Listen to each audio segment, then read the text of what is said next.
How would you describe the difference between basic and specified CUI?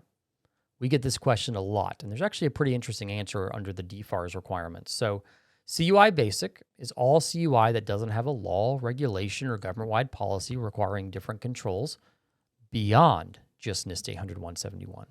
So, CUI Basic, 110 controls, right? CUI Specified, on the other hand, is all CUI that does have a law, regulation, or government-wide policy requiring different controls beyond NIST 800-171. So CUI Basic doesn't have requirements above and beyond. CUI Specified does.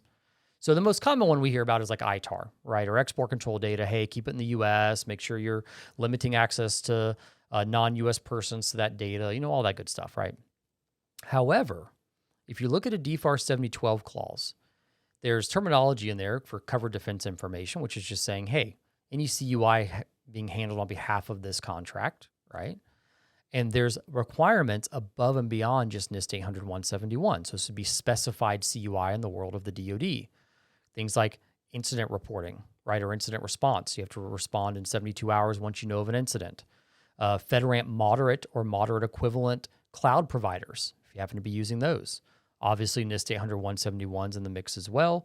There's some flow down requirements, all sorts of stuff.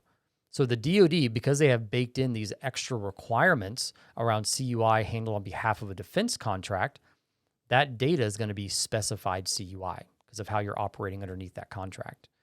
If it were just CUI outside of that DFARS clause at another agency that didn't have any other requirements, you would just look at NIST 800-171.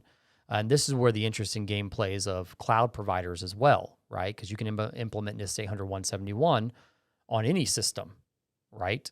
There's not additional cloud and incident response and requirements surrounding it. So just kind of interesting there.